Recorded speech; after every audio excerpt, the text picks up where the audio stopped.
guys, just a quick update in reference to these Terrifier episodes. One of the hardest things about the Reverend and I recording is that we live in two completely different states. And sometimes we encounter internet issues, and we definitely did during these particular episodes. I did edit them as best as possible, but you're going to hear the glitches here and there.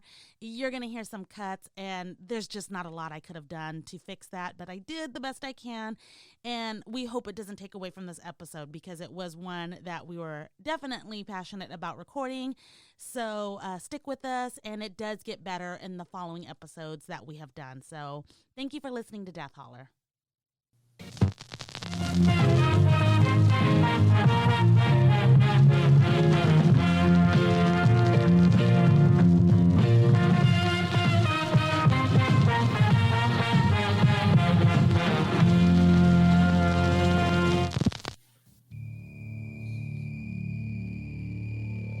Welcome to Death Holler. Do you like scary movies? Welcome to Season 3, Slash or Pass. There will be laughter, tears,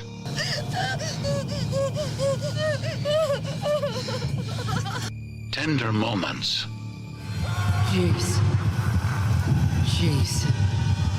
my special boy. But most of all, screams.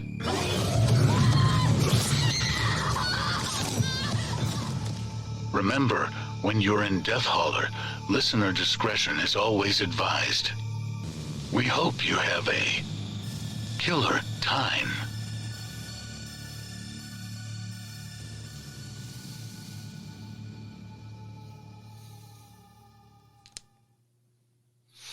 Well, speaking of a killer time, we just got through the Halloween spooky season again.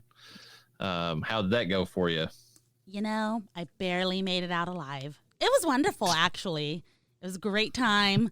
Lots of spooks. Got the yard all spooked out. Lots of trick-or-treaters because we have that house down the street that's really pulling them in. I'm deathly jealous of them. Really wish I could be at that level. And no one on our street decorated. So there was people handing out candy, but I think either they don't want to compete with the neighbor, and every year I garner more and more decor, and so they're just like, oh, we're just going to let her do all the work. And it's like, y'all, you can put something up. One thing. Put a zombie in the yard. Put a blow-up. Something. Celebrate. So that part was sad, but the trick-or-treat is, so fun. Yeah, we don't have any of that around here because of trunk or treat. So, it killed we have that have to deal with. Yeah, church across the street. It's all of that trunk or treat business going on, and kids are just like, "Yeah, we got our candy." Well, that's the whole point, right? I don't think so, but whatever. Our generation supported trunk or treat, so we're to blame for this. So I can't really say much. I'm not a supporter of that. We are big. Everything that our kids have experienced, they've had to earn in a way, and I'll explain. So trick or treat, you want a huge sack of candy that you're going to eat to the beginning of next year. You're going to walk and you're going to carry, and if you can't carry it anymore, that means you're done. And that's how we were raised. I don't know if that's how you were raised, but we carried our shit, They're not that close, so it was a lot of riding around in the car with my mom to get trick-or-treating done. But we went out, quite a ways, and it was always an adventure just to see how the houses were, decorated and what kind of treats they had. And there's always the person on the porch or whatever that was suspiciously like an inanimate, like scarecrow, and it was like, take one piece of candy, and then, inevitably when you reach to grab the piece of candy, they pop up and scare you to death. It's a lot of fun. I personally don't see the thrill of trunk or treat because it's a candy cafeteria is what I call it. You get a bunch of cars lined up. Yeah. Kids go from one to the next, scoop it and whatever they've got, and like, yay, we got candy. It's like, Oh, there's nothing about there's nothing fun about that to me whatsoever. It takes all the thrill out of Halloween. I mean, driving until it got dark, and then finally it's like mom's like, all right, time to call tonight, and then you go back home and you get to watch your Halloween specials on TV. But the 80s were a special time, and they're long past now. So.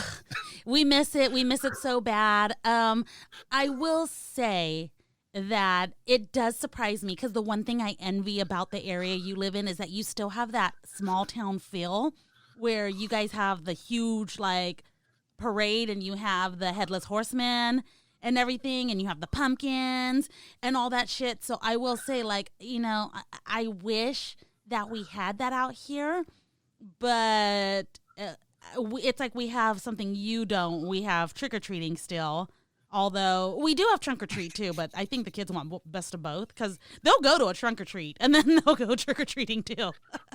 And see, I wouldn't even mind it if the trunk or treat was done like, a day or two before, and then Halloween was just left to what it is. But no, it's like I've literally seen this year the trunk or treats the day before, and then of course the big churches are like, don't go out on that satanic holiday, more trunk or treat, and then the parents are like, yeah, we don't want to really go out all night anyway, so yeah, go get your candy, kids. That's dirty. I feel like it's the parents being lazy more than anything. I mean, really, they're the ones that are taking the kids to this. So, yeah. I mean, who's to really blame for it? So I take it y'all don't even have any teenagers that are trick-or-treating that are coming around to the houses? Not that I'm aware of, no. I mean, I don't, they're not really seen out and about. And I mean, I'm not even the only one. Like the other side of the state in Louisville, like, a guy I follow on Facebook who's a local artist here.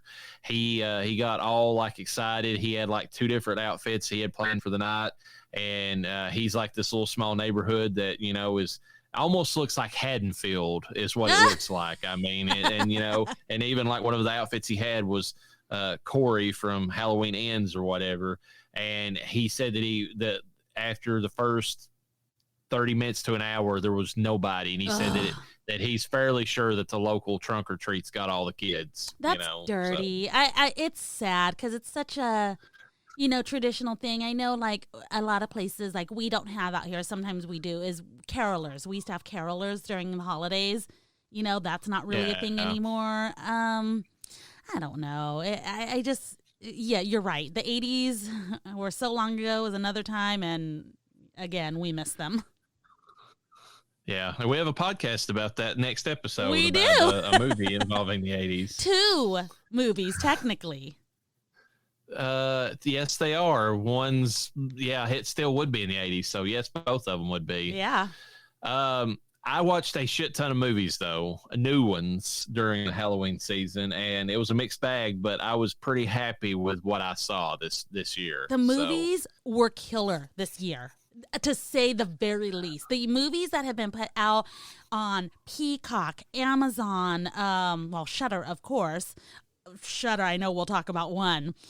Whew, okay, yeah, let's roll into it, because, man, we were gifted this year. Yeah, the first one I watched was Deadstream, which I think might have been from either way earlier in the year or maybe late last year on Shudder. It's the modern day Evil Dead. And I'm not talking about, Evil Dead Rise or Evil Dead Remake. I'm talking the old, speaking of 1980s, the original Evil Dead, or maybe even Evil Dead 2 because of the humor, who is going to he's trying to get his sponsorship back, and he does all these stupid dares for, like his channel. So he's been dared to go to the most haunted house in America, and he goes there to stream, and basically, it's he encounters it's basically Evil Dead. I mean, like the slapstick, he gets covered in shit all throughout the movie.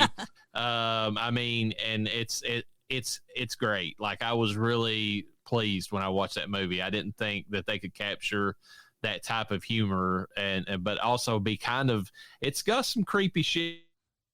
Was also, no, it's not actually not on Shudder. It's another streaming service I think came out with maybe Screambox, but it's it's an H.P. Lovecraft adaptation that actually has Heather Graham in it. I've not seen her in forever in anything. Oh, yeah. She plays like this, the lead character, who's this doctor who's in a mental institution at the beginning of the movie, and she's talking to Barbara Crampton, who's been in all the original H.P. Lovecraft stuff back in the 80s, From Beyond and Reanimator. She's still gorgeous for some reason. I mean, that woman has not, if she's aged to look better than she did. It's crazy. Nice. But like they're supposed to be friends that were like psychiatrists, and she's like, how did you get this way? And she talks, and it's this story about this guy, and it's actually the main character, the main bad guy is played by the kid from The Babysitter. If you remember that Netflix movie that we talked about, it's the kid from that. He's grown up now. He has several scenes where he's banging Heather Graham, so good on him. Jesus. I guess. And by the way, folks, she's 53 years old. And you're talking about Heather Graham or Barbara Crampton? Heather Graham, sorry. Okay. Heather Graham actually looks pretty decent in the movie too for her age. And basically it involves this ancient creature who can body swap. And whenever he takes over your body, you get trapped in whatever the previous body is and get discarded as he keeps and that's how he stays alive. So it's based on the original story, The Thing on the Doorstep, from H.P. Lovecraft, and it's actually a pretty good adaptation. I got to give him credit for that. Nice.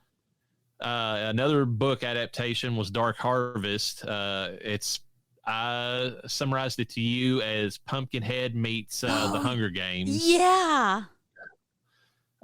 So every year, this town is stalked by this pumpkin-headed creature from one of the local, pumpkin patches or whatever, just like and everybody in town, all the young people in town, all the young men, I should say, are let loose to see who, because it's rumored that if the pumpkin-head creature can make it to the church, then their town is doomed to have like decades, or at least a decade of like poor harvest, like basically death and destruction.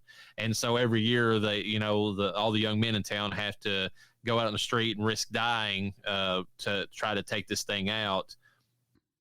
And you're following the main character, and his brother was the one that won it the previous year. And there's some dark stuff that's revealed throughout the movie, and I don't want to spoil that, but it's got some pretty decent kills. The creature I like the look of the creature, and it's set in like the 50s/60s, so it's got a very like old timey vibe to it. Yeah. In that, and it's definitely set during Halloween, so it's got all that going on. Cobweb is a one that's kind of like a psychological children's story. The way that it plays out, it actually has the guy who plays Homelander as like the dad in the movie, and he is creepy as fuck in this movie. That guy has a look to him that just you can't read him very well, so you don't know if he's perfect as Homelander, because you can't tell if he's being genuinely nice, which he's probably not, or he's about to kill you. He's playing basically that character in this. He's the kid's dad, and like he's like the regular, like, well, how you doing, champ, type character, until he's not. Yeah. And then whenever he's not, he is every bit as like intimidating as he is as Homelander. Yeah. But basically this kid starts there's a creature, a little parents are not what they seem to be, and that she was locked inside, and that she's actually a sister, and that she was locked inside the wall for being bad, and she wants him to free her. And he goes throughout the movie acting out more and more, and basically becoming a nuisance to his parents. But then they do some really sick shit, like lock him, like chain him in a dark basement, and like completely hide the door with a refrigerator so that nobody can find him, and leave him down there for days. Like, that's their way of punishing the kid. Damn. But then at the end of the movie, it takes a turn, and then you realize why the movie's called Cobweb, and that's all I'm going to say about that. Boo! That sounds very heartbreaking. I could hear it in your tone. Well, the movie's really good. Yeah. It's the last, I want to say Yeah. it's last the very end of the movie, maybe the last 3 minutes. They tried to make an ending to the movie that's smarter than it should have been. Like if they would have just went with a basic, like, here's what it is. There's no, not really any, subtext to it. It would have worked, but they tried to go the route of like the Babadook or whatever, where they're like, oh, this represents something else. And I'm just like, okay, if you want to, I mean, they still kind of held to the, what the movie is, more like a dark children's fairy tale, but then they tried to add too much at the end. And I feel like they almost fucked it up. And that's the disappointing part, is that all it takes is 5 minutes to fuck up a film sometimes, especially at the end. Well, that's the thing. That's whenever I was talking about this with Cody, which he didn't mind the ending as bad as I did. But I told Cody, I was like, that's the thing with movies. Like some movies that I've been through, I almost was like, okay, this is a piece of shit until the last part of the ending. And then it brought it up and I'm like, okay, I love this fucking movie. And then there's other movies like this one that it's like, it's coasting along and it's like, wow, this is going to be one that I want to watch all the time. And then the ending comes up and it's like, did you really have to end it that way? Yeah. Really? My little heart gets broken sometimes, but you know what? Hey, it's all in good fun, Night of the Hunted's on Shudder. It's a new one that's on there, and it's really good. It's not supernatural whatsoever, but it's basically about this woman who's been cheating on her husband. Ooh. And I mean, that's established at the beginning of it. And he's messaging her about like going to a fertility doctor. Apparently, they've been having trouble having a kid. And I think it's kind of revealed throughout the movie that because of that and some other stuff, that's why she felt like she needed to cheat for whatever reason. But then there's other stuff they work in the movie because she works for a pharmaceutical company. And anyways, like her and the guy she's cheating with, she's like, we got to go. You got to take me back. I'm supposed to meet with my husband for this thing. And he kind of gives her a little shit. It's like, are you ever going to tell him? And she's like, fuck you, and then they get that, and so they have to go to a gas station because his car is leaking out gas. He doesn't know that till he gets there. But when they get to the gas station, she goes inside. It's like very early in the morning. It's like, 2 or 3 a.m. or something. The gas station attendant their head is exploded. Oh, okay. And there is a sniper on a billboard across from the place, and the sniper was the husband to the woman who was working in the convenience store, the gas station. She was cheating on him, and so now it's called Night of the Hunted because that woman that you've been following from the beginning of the movie, she has to try to survive inside this gas station. Anytime she moves in line of sight of that billboard, a sniper bullet comes whizzing into the place. Wow. And so it's, and then there's a point where she's able to communicate with him through a walkie-talkie, and they start talking, and it's got a little bit of political subtext to it because the guy who's on the billboard is like an ex-vet from some war. Like he's disillusioned with how the country's turned out. He blames and he's talking about like how the jab, was manufactured by the pharmaceutical company to make everybody sick, and how she pushed it. And like, there's some back and forth between the two of them. And I've heard some people kind of they think it's a little cringy in that sense. I thought the discussion back between the two of them is pretty good. But like anytime somebody enters that gas station and she thinks she's got a split second to maybe, have somebody, help her get out of there, bam, like they get taken out too. So it's in one location, but they do a very good job with it. Damn. And then of course they wasn't playing it around here whenever I saw it. So, well, hold on, Reverend, because you skipped a little bit because our interwebs. Can you reintroduce the movie that we both seen that's on Shudder? When Evil Lurks. Oh, so good. It did not scare me as much as it scared you. It just didn't. I'll be perfectly honest with you. I forgot to put it on here. I watched another movie that I will mention after this that did actually scare me. But When Evil Lurks, I got to give them credit. I love the story building that they built up in that movie. Yeah. I mean, this movie was so much, to me, great lore behind it.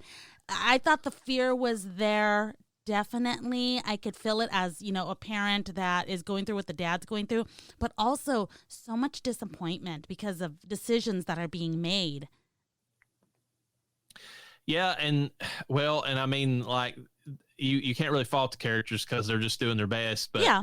there's bad decision being made after bad decision, like, people not trusting, who they should trust, because I mean, the gist of the movie is it's like a pseudo zombie apocalypse, but if demons were the cause of the zombie apocalypse. Yeah, it's definitely some kind of post-apocalyptic world.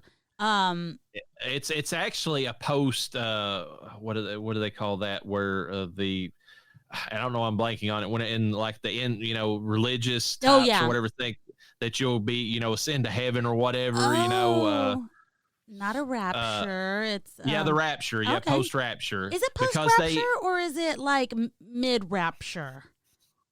They hint that God has basically God is left, is the way they kind of phrase it. Like, he's turned his back on humanity and now the demons are taking over the world. So it's kind of like what the world's supposed to be like whenever, after the rapture and hell has been unleashed on earth. That's kind of what they hint at in this movie. In this movie, they created a monster that I have never heard of before. Now, I have a coworker. She listens to this podcast, and she loves scary movies, and she is Hispanic.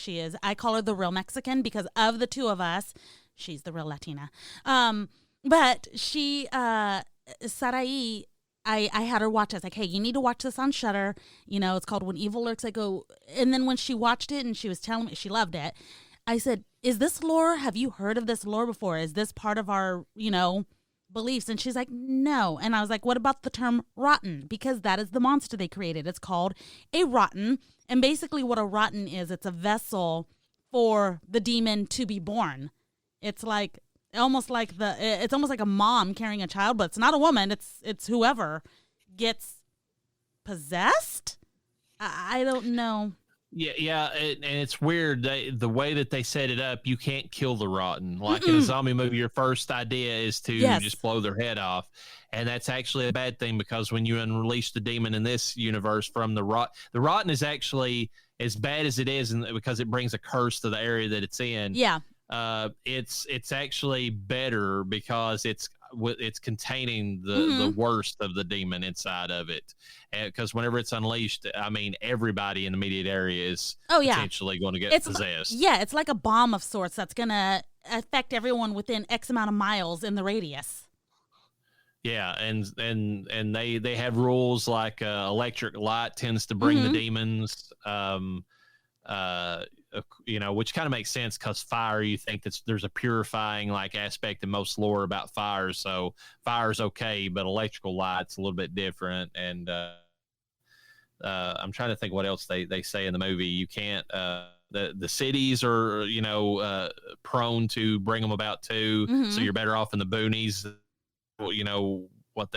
Animals, do not have animals around you, because they love animals as a vector. Well, yeah, and the animals, as we clearly saw, you can't tell what's going on with the animals. You also cannot tell what's going on with the person that may have some sort of mental, maybe it's not mental. Neurodivergent is how they call them. Oh, that's the term to use nowadays. Well, I'm here to tell you that the word that they used was autistic, because in Latin America, we don't have a term for delayed. The proper term, and please don't come at me for this, is the word retard, because it is an actual word that I think that we deserve to take back to describe somebody that is delayed. Retarded means delayed. It does not mean anything bad. I know people want to use it as a bad term. I have a few mothers of children with autism that it's a word that they use, and not in a conniving way, not in a mean way. It's a technical term, everyone, but they can't use that. So they had to use the word autistic. They had to describe him as autistic. This kid was not autistic. He had a lot more going on than autism. He was, I mean, way far down on the spectrum. I mean, as far as like just very incapacitated. And they set up in the movie, which is interesting, that people that have that condition, the demons, when they take over, they don't know how to work the meat puppet because the brain doesn't work the meat puppet like every other person. Correct. So. And I thought that was fucking amazing. Also, can we talk about that actor that played the autistic child? When he started walking around normal, and I know that's a spoiler alert, but come on, there is so much more going on in this film. I was like, fucking give this kid an award. Fucking give him all the awards, because I really thought it was an autistic kid. Well, I have to agree with that. There are a couple scenes in this movie, though, that stand out to me just for the audacity of what they did. I'm not going to say what it is, but there is a scene when one of the characters is going to find the mother of the children, and what she's doing whenever he finds her is like, I've never seen that. And there is also the scene with the dog, and I'm not going to spoil that, but Cujo has nothing on this animal. Cujo has nothing on this certified good boy that had no control of his body at the time. Therefore, he is not to be blamed for anything that occurred. He can neither confirm nor deny the allegations being placed against him. My client is innocent. But it's one of those movies that some people don't like because the ending is very dour and it doesn't answer anything. It sure doesn't. But I don't know what you want from. I mean, this is a world where literally, I mean, they've said God is left. Yeah. So there's no hope for the people that are, in this world. Yeah. It's just try your best to survive. There is a point, and I won't spoil, but I have to say it, where a character is spared, but were they? Do you feel me? You know what I'm talking about? Yeah, and that is, there's so many points of interest in this film. This film, by the way, I came home, I dreamt about it all night. My husband watched it again. I dreamt about it while he watched it. And I would say 2 or 3 times since we've seen it, I will not watch it again. That's how good it was. I cannot emphasize how much it's so good.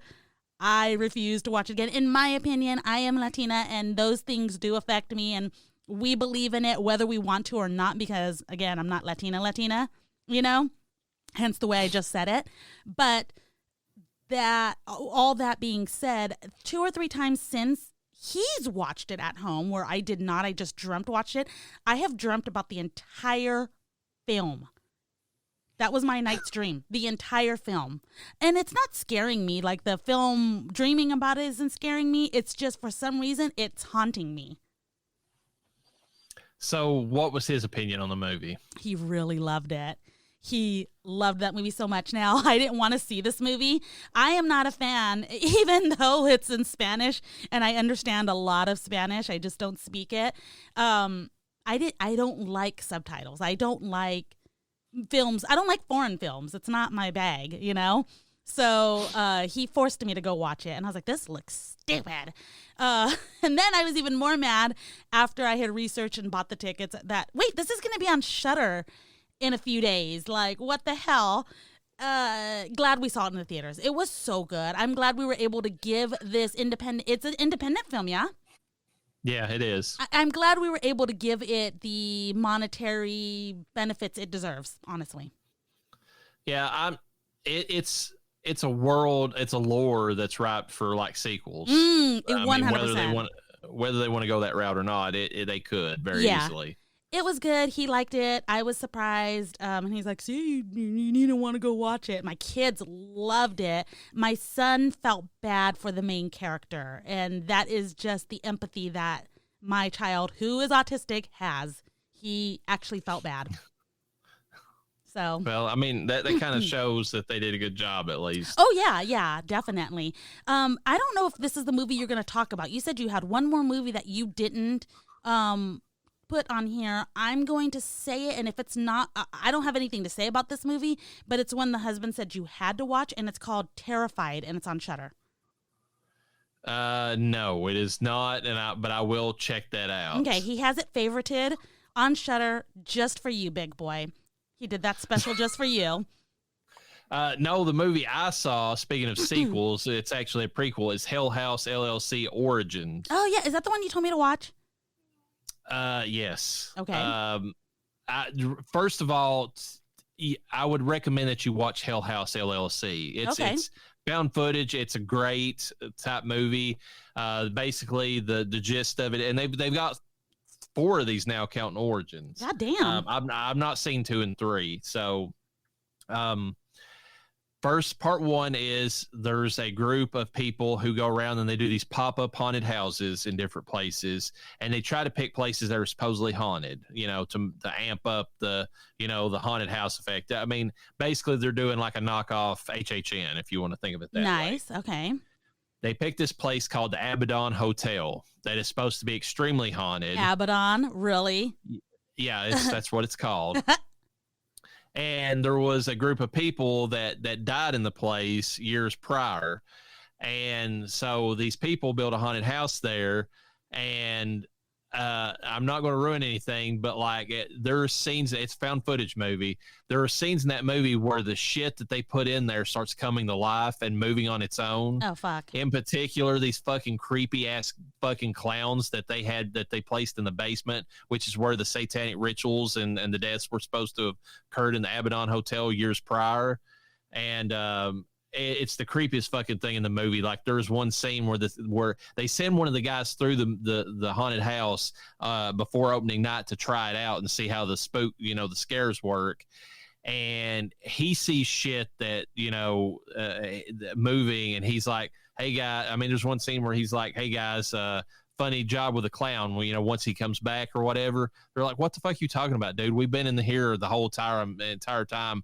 Ourselves. We've not been in that room. You were the only one that went in there." Oh, so fuck. they got that kind of shit going on, and it's actually really well done. So Origins takes place before that. They kind of set it up like there was this rich family that ended up becoming like a true crime mystery. The father ended up, he disappeared. They don't know what happened to him. They thought that he ended up killing like his son and his daughter. And this is years after one of their other daughters died in a car accident. And there's this like true crime podcaster who has brought her girlfriend / fiance with her. They're in like a lesbian relationship. What? And they're going to, and she's there to document, the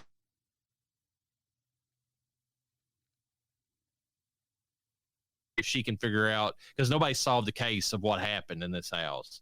The very first thing they notice is that the clowns from the Abaddon Hotel from the first movie are in part of this house because this family bought the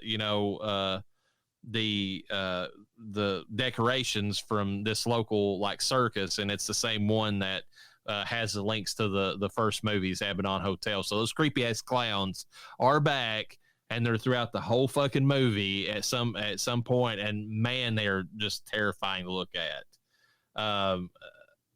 But they do such a good, and like her brother ends up he comes there at one point in the movie. He's had like a mental health scare. Her mother tells her that he needs to stay there with her because he's unstable, and so that kind of feeds into it. Is the shit he's seeing real, or is he just is that part of his bender of his mental state that he's going on? And they just descend into hell is what it amounts to inside this haunted mansion. Jesus. But she's videotaping all of it for her podcast, and that's how they set up the found footage aspect of it. It's real. In particular, near the end, when I think it was the brother, when it's his last moments, they show you the last moments that he filmed. And I don't know, it had my heart racing. Like, I was like, I've not been like this in years. Like, this is awesome. Yeah. I mean, that's weird for people probably to hear, but if you're a horror movie junkie, that's what you're chasing the dragon your entire life. You get scared.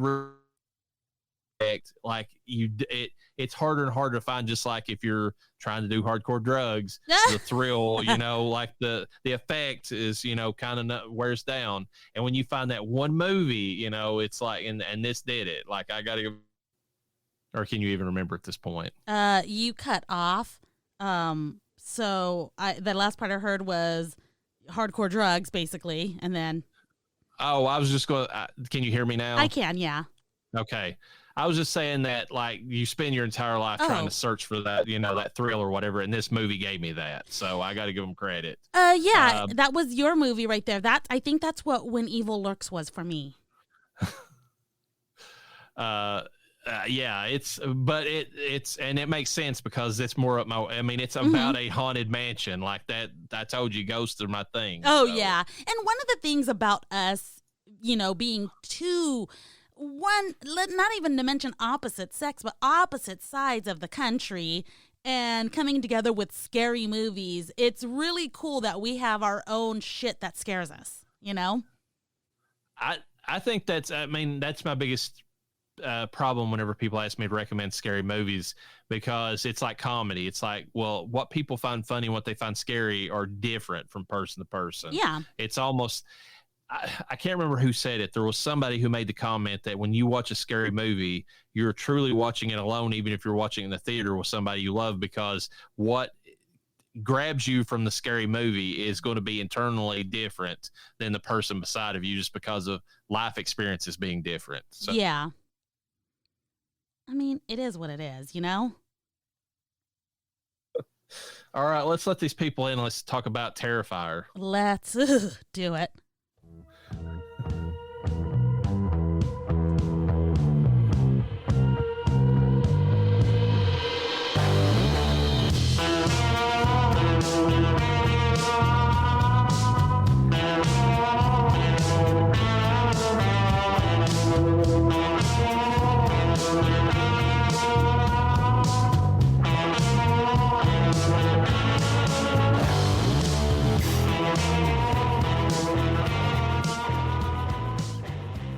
Hello, everyone, and welcome back to Death Holler. I'm your host, the Reverend Dr. Death, and joining me, as always, is my co-host and the Latina spirit that never could tolerate moms, La Urena.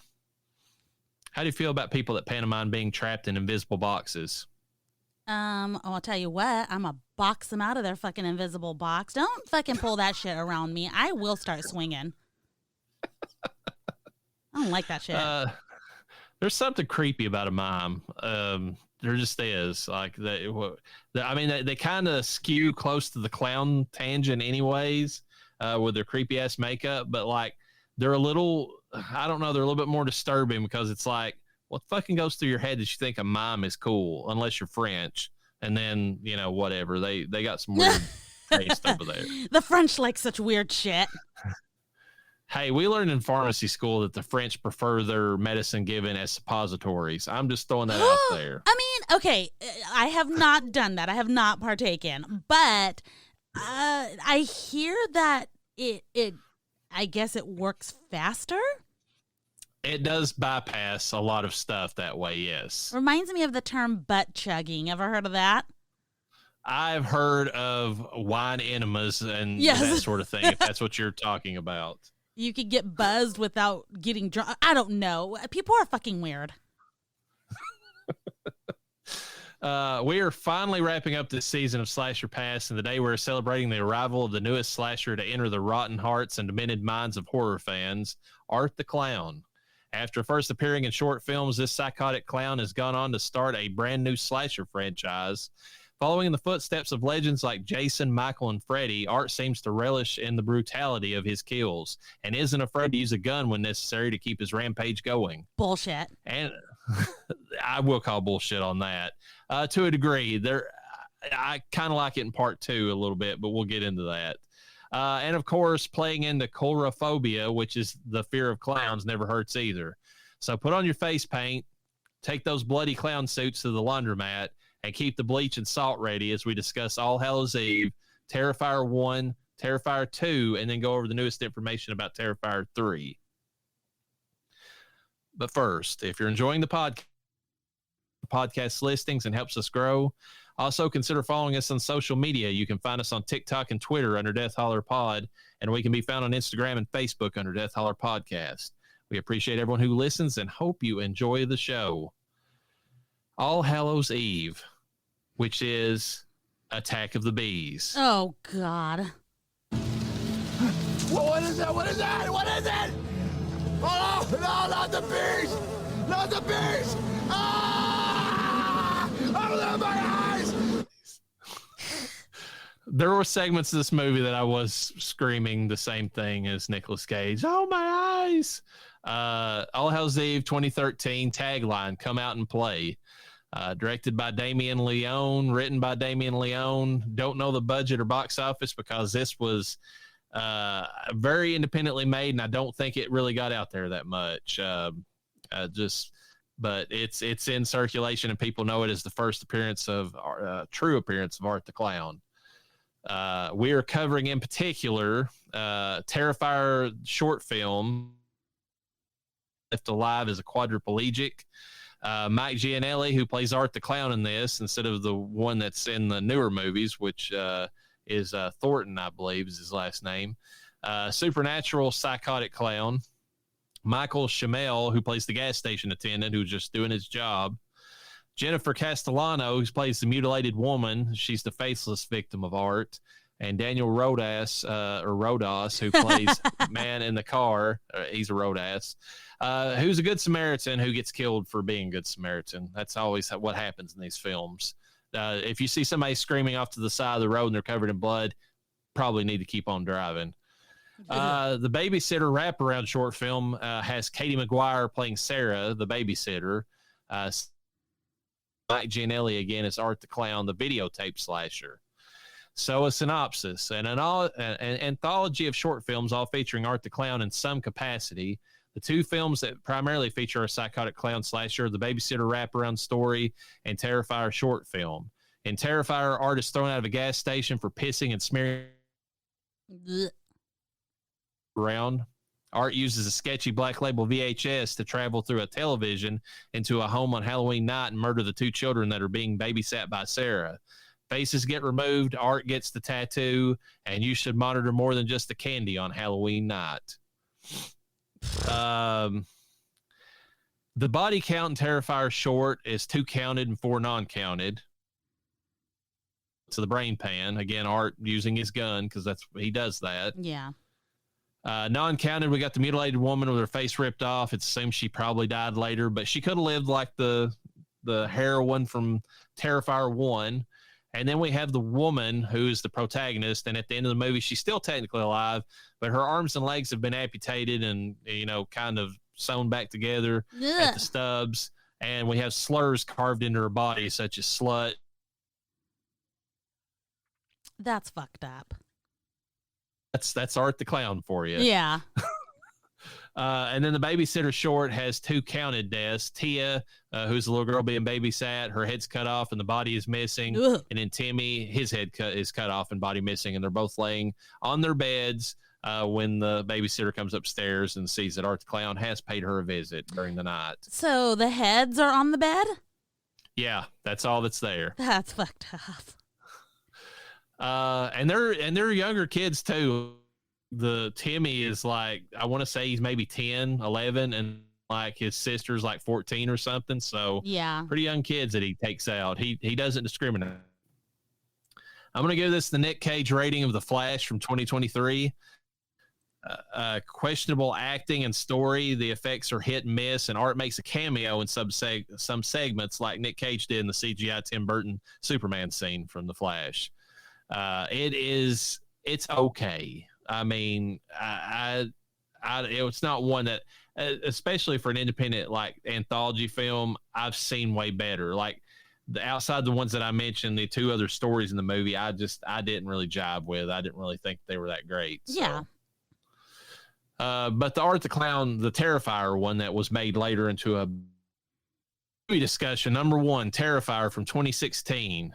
No tagline that I could find for this movie. Well, Art the Clown probably said it. That's why. Probably. Mm-hmm. Yeah, because he says so much. Oh, my God. He's a talker. Directed by Damien Leone, written by Damien Leone, music by Paul Wiley. The budget was... Wait, what was the budget again? $35,000. Ooh, and box office was $416,000. Ooh. Did not do well. Well, no, I mean, that's a pretty good turnaround. I'm sorry. I'm thinking like 30. I was almost thinking like 35 million, and then 416 is what they made. Never mind. No, they barely. I don't know how you make a movie for $35,000, but they did, and that's what they got out of it. Yeah. So, principal players, we have Samantha Scafidi playing Victoria Vicky Hayes, who is the final girl? ? We'll get to that. She was in a movie called Demon Hole. I don't want to know what that movie's about. And then Terrifier 2, obviously, she comes back.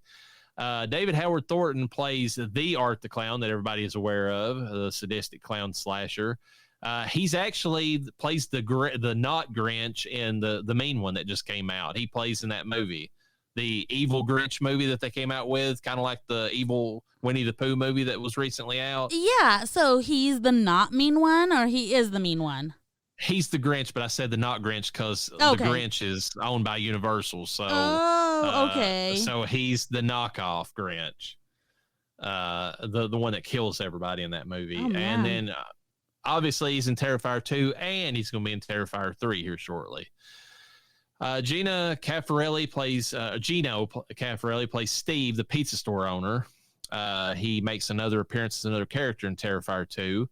So does Eric Zamora, who plays Ramon, the pizza store employee that has to go in and clean the shit up.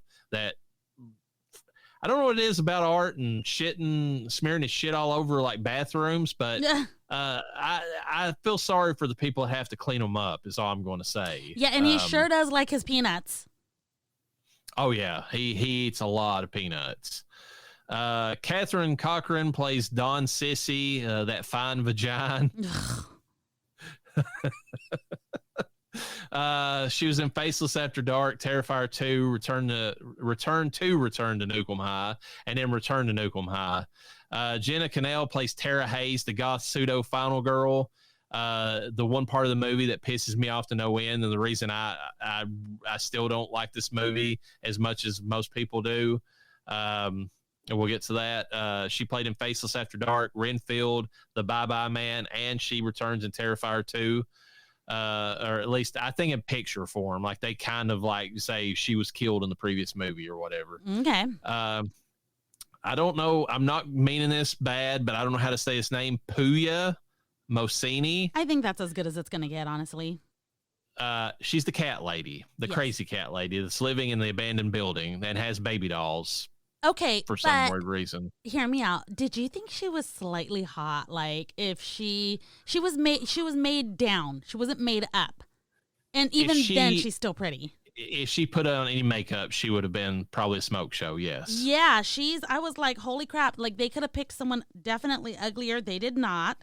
And yeah, I mean, she was the hottest cat lady you're ever gonna look at. Any bum that comes across that's gonna hit that got lucky.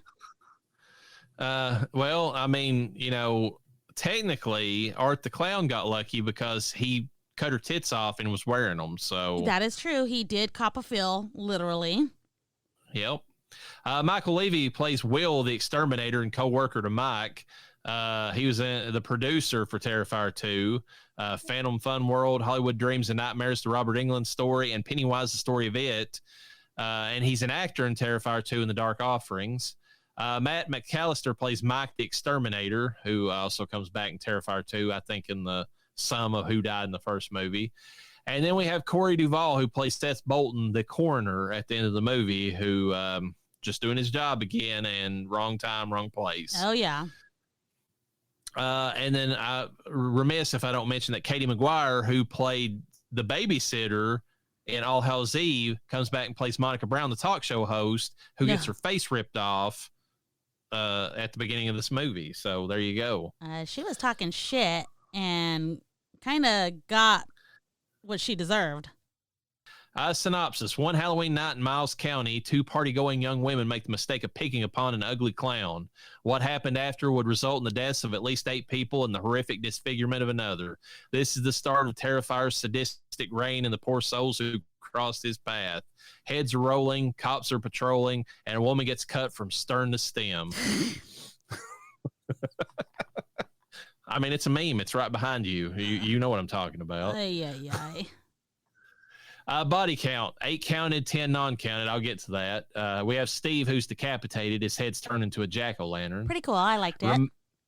That's a good effect. Oh, actually, these movies have awesome special effects. Oh, I yeah. can't give them shit over that. Definitely. Even if they are lacking, it's a lot of other departments. Ramon has his fingers cut off and he's stabbed at least 10 times in the head. Dawn is hacksawed in half vertically from groin to head. And they show it, folks. Standout kill. Yeah. They show it. They show it. She's the fine vagina from upside down all the way. So Tara is shot at least 7 times. Boo this man. Yes. Boo Art the Clown for this one. That was we expected more from you, sir. I gotta say it right now. It's the part in the movie that pissed me off so bad the first time, and I still hate it when I watch it. I get it. She's the pseudo final girl. I don't understand why that is, because honestly, there is she is decent as a final girl, and then you bring her sister in later, and her sister fucking sucks. Oh yeah, her sister blows floppy donkey balls. Like it's so you kill the one good final girl in this movie with a fucking pistol, no less. Don't even give her a decent death otherwise, and then you bring her fucking sister in, who's almost like a carbon copy of her, although not as hot because she's not got the goth thing going on, and she fucking does nothing but run around until she's finally got her face eaten off. Yeah, and not only that, but she's running around and doing nothing and making real poor decisions. Like, let me stand by this open door, or this cracked open door. You're gonna, oh my God, I couldn't with this one. Also, her sister was super, super hot. The makeup department, fucking kudos, because they did these girls up real good. Oh yeah, both Dawn and Tara are very, very nice. The cat lady scalped and skinned and bled to death. I mean, when they say skinned, she had her tits cut off, and then Art paraded around as. Was he nude? I think he was nude during those scenes, wasn't he? I didn't catch. I just saw the boobs and the hair. And she was scalped because I thought she still had hair when she was like, "Help me." She had part of it scalped off of her. That makes sense. I guess credit to David Howard Thornton. The man is one of those skinny beanpoles that he's not a body that you would ever want to look at. Even if you were if I was a gay man or whatever, he's not one. He's just not there. And he's just parading it around. He don't give a shit in this movie. So he was, and they do show everything. So you get to see the skinned version of her titties. Impressive. That's true. Yeah.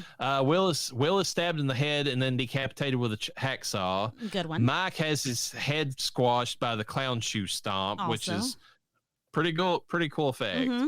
Art the Clown himself shoots himself through the mouth, ending his reign of terror, or does he?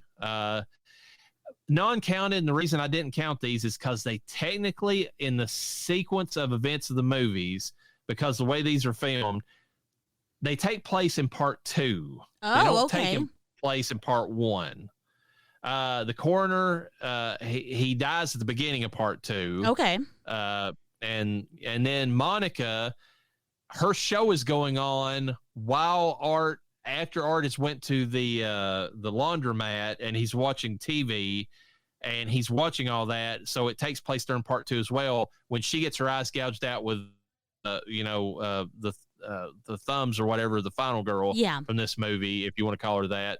And then has her face kind of just tore up or whatever. But I'm counting it for part 2 because technically takes place in that timeline. Okay. You know what? I'm starting to realize that I watched the first one recently with my daughter because, you got to bond. Because I had never seen the first one. I had seen the second one. That was the one my daughter introduced me to. And we had watched the first one for the first time, not today, but a few days ago. And I'm starting to think now I probably should have rewatched the second one because I'm thinking I'm going to remember everything, and I can tell that there's details that I have forgotten already. Yeah, you'll probably remember it once we cover it. It'll be all right. Yeah. I think. Oh no, I'll be fine. Quotes, the EMT Roman, how can you get a greasy croissant how can you eat a greasy croissant while you're cutting up dead bodies? And the coroner's like, sweetheart, I've been doing this for 22 years. All right. Once you've seen an 8-month old microwave to death, everything else is just old hat. Yep. Which that shit happens. Yes. And that's such a dark line. I had to put it in here. Oh, yeah. Me and Nona were dying when we heard that. I was like, what the fuck? I had to replay it for her because she was like, what did I just hear? I was like, oh, no, you heard it right. And then the cat lady speaking in her crazy talk, punctuality is the thief of time, dear. Okay, but is it not? She was right. Was she not making the most sense in the world? She kind of was. She kind of was, she was telling them to be quiet, that the evil man was there and Art was there. So, I mean, she wasn't wrong. Yeah. She was trying to make sense. Get in the movie review. Visually, this is a pretty decent movie. Yeah. For its budget. Yeah, for a $35,000 budget. Yeah. The blood, the bodies, the body and the blood. The body and the blood. Yeah, it's good stuff. I mean, they did it, and Art is creepy. I've heard people make the argument that they like this movie better because Art is creepier in this movie, and I kind of see that because he does have. I mean, he's like more. He's more sadistic in part 2 for sure, but like because he's more playful. But in this one, he's more of a stalker. Like he's just out to kill in this one. Yeah, in a lot of scenes. But getting into the story, it's continuously running around in this abandoned building, in this abandoned parking garage. The scenery doesn't change, and I can't stand that pseudo final girl twist that they do where he pulls a gun out and just kills her. I know some people applauded that and they're like, finally, one of the slashers realized that you got to sometimes use a fucking gun. And I'm like, dude, that's kind of like putting a cheat code on. Like, I don't have much respect for him in that moment because, like, I mean, and part 2 is way better for me because he goes toe to toe with, a friggin' seraph in that movie, a reincarnated, I mean, she comes back to life or whatever, resurrected final girl, and he actually fights her, the right way for a slasher. And I have more respect for part 2 in that sense. I didn't like the gun twist. Well, I mean, what were your thoughts on it? I remember you mentioning this a while ago, and thankfully, with my brain, maybe that's why I don't get mad at spoilers. I think I forget, and I'm like, oh, it's like watching this for the first time. Wait a second, I kind of remember this in the back of my head. So I did kind of remember it in the back of my head, but I was so fucking furious when I saw it. I was like, are you fucking kidding me? Of all the tricks you have in your bag, which, by the way, that bag didn't even jingle one bit.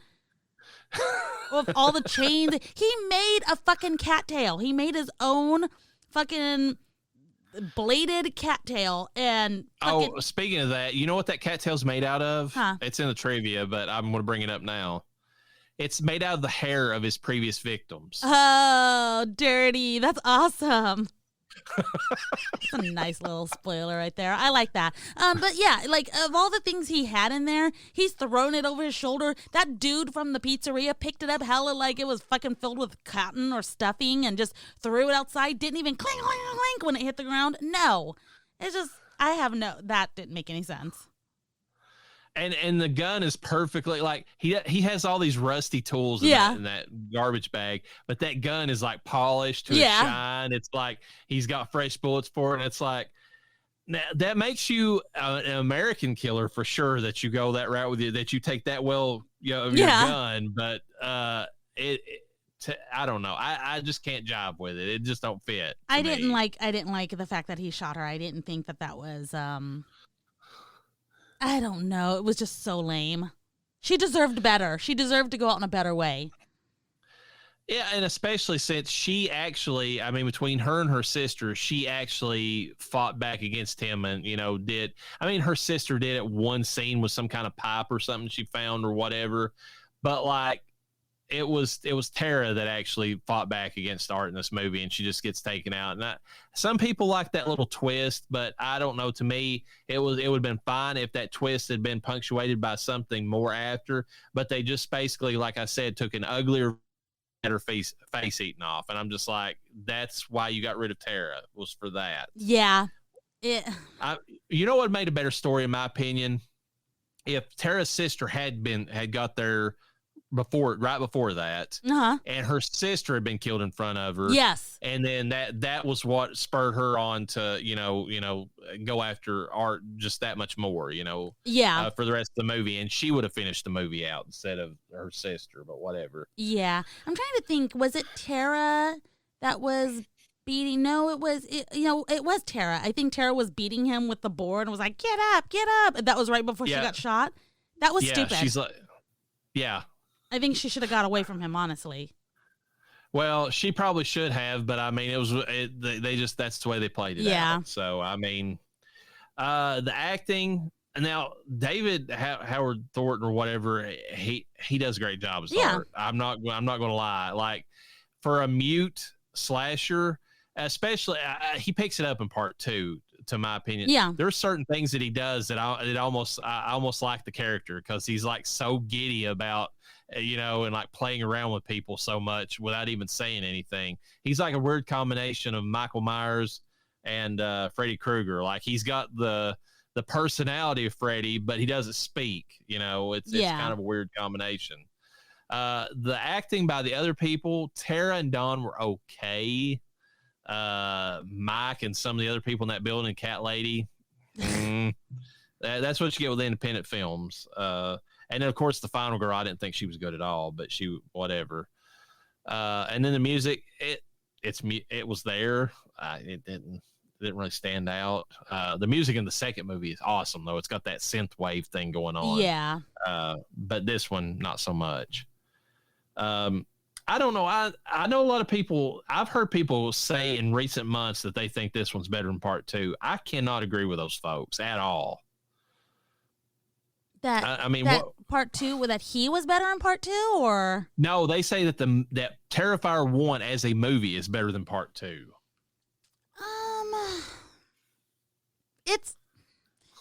I can't really pinpoint that one is better. Well, no, because when we get to part 2, I'll explain what I thought made it better, and I think it's the same thing that you agree is what makes it better. So let's not spoil that right now.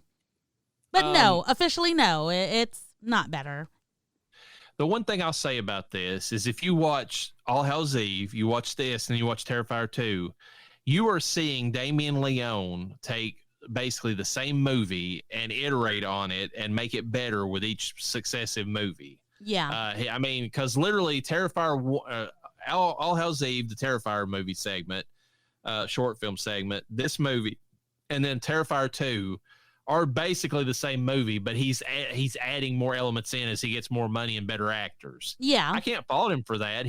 But he's taking one movie and perfecting it. That's what he's literally doing. Yeah. And Terrifier 3 is going to be weird because that's going to be set at Christmas, but we'll cover that after part 2. Which is, we have already decided that we have to have another slasher season. Yeah. And it feels like there's another slasher we need to cover for Christmas that Art the Clown is in, which is the mean one. That is true. We didn't cover Winnie the Pooh, Blood and Honey, which is getting a sequel, by the way. Oh, Jesus. Okay. I don't know. Maybe we'll have to return to Slasher Pass quicker than we thought we would at some point. But. Yeah, but we still got zombie. We got witch season. I mean, we can return to it before we do human horror. I'm not in any rush to do human horror, but we got vampires. We've got so much. Yeah, there's a lot more out there. Anyways, I'm gonna get into trivia so we can kind of wrap this movie up and then we move on to part 2, which I think has a little more to talk about. Yeah. This movie is based obviously on the short Terrifier from All Hell's Eve. Michael Gianelli played Art the Clown in that movie, but he decided not to reprise his role due to how long it would take to apply the heavy prosthetics and makeup. And David Howard headed victim's blood, but then added salt to it to improve its flavor, and that's what actually got him the role. Wait. David Howard Thornton was the 6th person who auditioned for the Art the Clown. During the audition, he began miming tasting his beheaded victim's blood, but then added salt. Gross. Thornton, who portrays Art the Clown, has previous mime experience, which he utilizes in his performance. Get the fuck out of here with that. Thornton describes Art as an evil Mr. Bean. He was also inspired by other silent and physical actors such as Charlie Chaplin, Buster Keaton, Lon Chaney, Doug Jones, and Jim Carrey. Okay. The ambulance that drives past Dawn as she listens to the radio broadcast in the car was unplanned. That was a real ambulance that drove by. Just a little bit of coincidental magic. That's hella cool. The underground tunnels used in the film were part of the abandoned Seaview Hospital, which was once the largest tuberculosis sanitarium in the U.S. These tunnels were used to transport the dead outside of the other patients where they were to be cremated.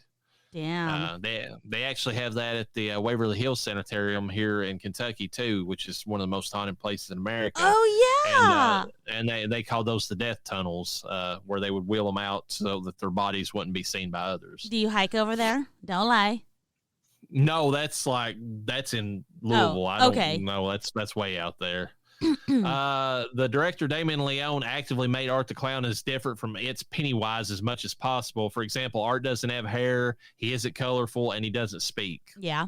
So the latex face mold for Art the Clown was the same used by Michael Gianelli. This had to be modified to fit Howard Thornton's face. This added effort was in order to keep the look of the character consistent between film appearances. I think that's smart. Yeah, and they did a pretty decent job with it. Yeah. The jack-o'-lantern shown in the pizza parlor is CGI. Director Damien Leone said he wanted the scene to have more of a Halloween feel to it, so he added it in post-production. That's hella funny. During the tunnel scene with the cat lady where Art the Clown is holding her doll, Emily, David Howard Thornton found her performance so emotionally impactful, he actually cried. Wow. I mean, I felt bad for her because she's like, show mercy. Like, she's all I have. She really believes that doll's her baby, you know? Yeah. The scene in the pizza restaurant was originally meant to take place in a burger restaurant, but Damon Leone changed this when he realized that both Jenna Cannell and Catherine Cochran are vegetarian. Wasn't there? I thought there was pepperoni on there. It might have been that fake pepperoni, that shit that's made out of like soy faux meat. Yeah. David Howard Thornton, while on break during filming, spotted two women arguing in the street. He decided to wave at them in full makeup and costume as Art the Clown to freak them out. Oh, that's awesome. I would love that.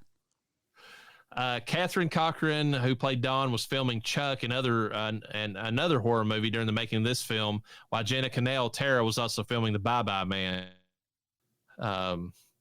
Will the Exterminator is played by Michael Levy, who was also the Staten Island Clown. This character apparently started the viral scary clown craze in 2014.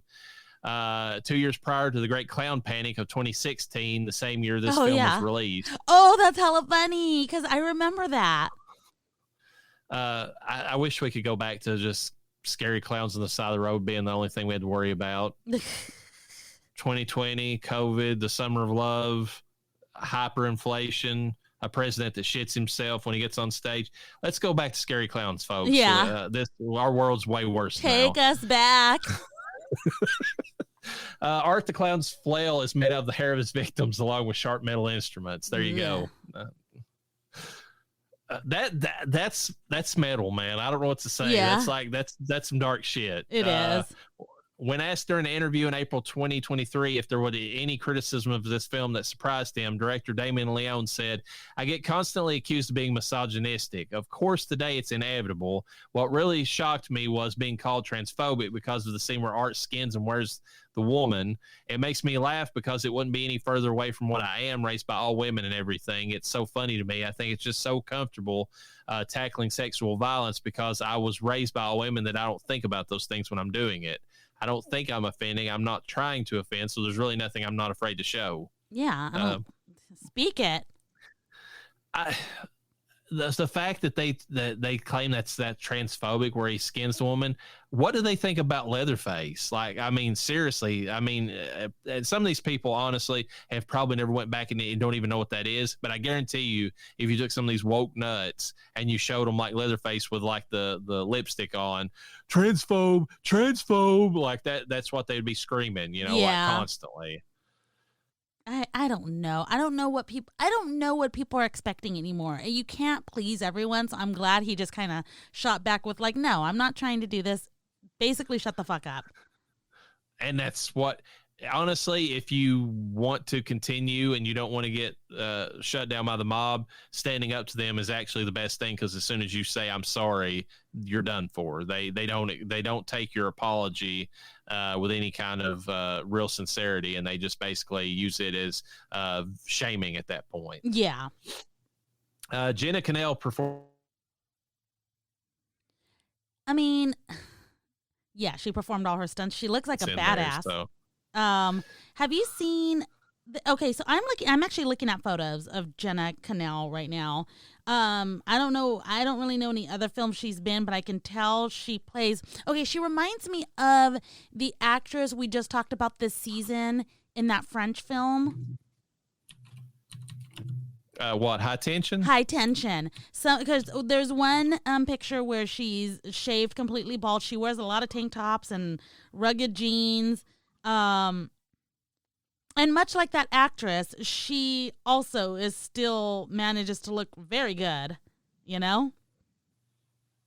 Yeah, it actually says here that she actually does stunts and a lot of stuff. She's performed while riding motorcycles, driving stunt cars, airborne in harnesses, underwater with weapons. I mean, she's into that shit. She's a badass, and she's only 5'4". Now that's like maybe 1 to 2 inches taller than me, depending on what day it is and what I'm wearing. But she's tiny. And you would have got that from her in this movie because she plays an ultra feminine character in this movie. So I mean, anyways, it's kind of nuts. Finally, the Craven Halloween store advertised on the radio was obviously named after Wes Craven. Yeah. Death Holler Awards. Vicky, shit final girl, just shit all the way around. She's as shitty and nutty as oh, gross. girls that he does. I know what you're saying. You cut out, but you said you're as shitty as nutty, and I knew what you were getting at, even though it fucking cut out. As Art the Clown's bathroom, pictorials. Yes. Yeah, gross. Vicky didn't want to live, and in a way, Vicky was killed. She died. She did die because the thing that's going around now as Vicky is not her. That's not Vicky. Yeah, that's unfortunate. He's the inheritor of the old guard. He is definitely of a new generation of slasher. Yeah. And Art the Clown, would you say he solidified himself as a slasher like Chucky and the rest of them? That's what I'm saying. Yeah. I think he is in their league now. I mean, especially with that third film coming up, I think he's officially the new wave of these old horror icons, and that's fine. I mean, we don't need a million of the old. I mean, not to say that I wouldn't love to have a new Nightmare on Elm Street or a new Friday the 13th, but if they want to come up with new slashers to add to the mix, do it. Yeah. I mean, we need them. The best kill, it's Dawn. It's a literal meme with Scooby-Doo, as you know, right behind you. So. Right behind me. There you go. For your viewing pleasure. I'll get out the way. I mean, for God's sake, he saws her from her vagina. Yeah, and not only does he do that, they fucking show it. Like, I was watching with my daughter, and we were like, oh, they're not going to show it. Then all of a sudden, you see a fucking saw in the middle of butt cheeks, and you're like, oh, my God, they're fucking showing it. Yeah, they don't steer away from any of the stuff. Mm-mm. Best scream, probably Tara. Yeah. When she sees Dawn being cut into pieces. Oh, yeah. Best boobs.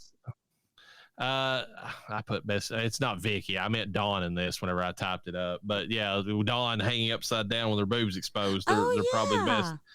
You could say the cat lady. I was gonna say the cat lady.